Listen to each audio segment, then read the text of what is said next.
I love gemstones. And I love guitars. Oh, hi Marty.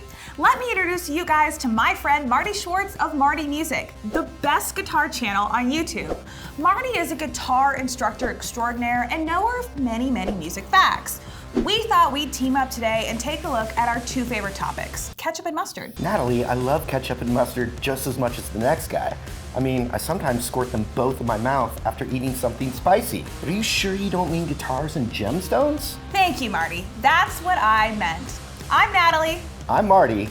And this is Gemstones and Guitars.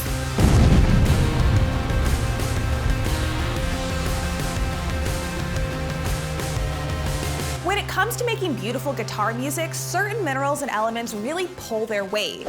Copper, nickel, chromite, and magnetite are all used in guitar manufacturing. Guitars are also a kind of secret place to find natural gemstones, like... You can find gems before you even look at the guitar itself. There are guitar picks made from stone and gemstones like agate, jasper, turquoise, and jade. I have a seashell pick. Using a stone pick will result in a clear, crisp tone, but their hardness and durability can sometimes be a problem because you gotta make sure not to damage your instrument if you're playing really hard.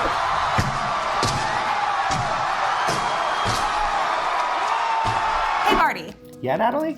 I really want to impress my friends. Do you think it's a good idea for me to bedazzle my name across my old acoustic guitar? Adding diamonds or rhinestones or M&Ms or anything to an acoustic guitar will affect the resonance of the instrument. Even adding something like a coat of paint to an acoustic is a bad idea. It will absolutely change the way your instrument sounds, and when you're spending money on an acoustic guitar, that's pretty much what you're paying for, the sound. What about my electric guitars? Should I bedazzle those? Well, here's where it gets interesting. You can make an electric guitar out of basically anything. Colored pencils, a shovel, a car muffler, you name it. Basically, the only thing that's important about an electric guitar are the strings vibrating over the pickups. You know those rectangles under the strings in the guitar body? These pickups are little magnetic rods wound with insulated copper wire. As the string vibrates, the electronic field put off by the rods is disturbed, and the electrons in the copper wire picks up this disturbance and turns that into electrical energy. Nowhere in that process do I mention the wood of the guitar. Your axe can literally be an axe if you want. Just be careful with it. That's really interesting. You know, it seems like every few years there's a guitar that's been blinged out and bedazzled with enough diamonds and jewels to make even Elizabeth Taylor smile. Just take a look at the Eden of Cornet. Ooh, that's one blinged out Gibson SG. Right you are, Marty. This Gibson SG was covered in 3.5 pounds of 18 karat gold and over 400 diamonds. First displayed in 2015, the Eden of Cornet was estimated to be worth around $2 million. Supposedly the most expensive guitar in the world. Wow, that's insane. Speaking of expensive guitars, did you know instruments can go up in value solely based on who owned them or what recordings they were played on? This phenomenon is known as provenance. Simply stated, provenance is the story behind the item, and if a guitar has a really cool story, people naturally value it higher. Here's an example. David Gilmour of Pink Floyd recently sold 120 of his guitars for charity, including his highly coveted 1969 Black Fender Stratocaster.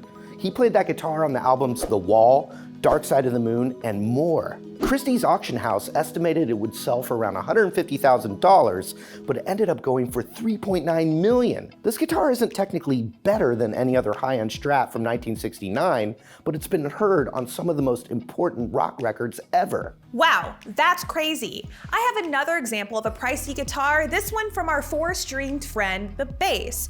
Check out this crazy circus-like guitar presented to Jermaine Jackson. That's the craziest Fender jazz bass I've ever seen. Yep, and there are 16,033 gemstones on this baby, including topaz, citrine, cubic zirconia, and rhodolite. Rhodolite? Yeah, that's a rosy pink variety of the pyrote mineral. It's a kind of garnet. Wow, I really feel like I learned a lot today. Hey Marty. Yeah, Natalie?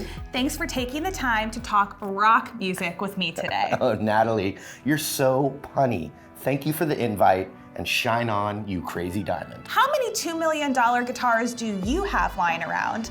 Let us know in the comments below, and don't forget to like, subscribe, and check out Marty's channel. For more information on the topics we discussed today, check out the links below. Thanks for watching.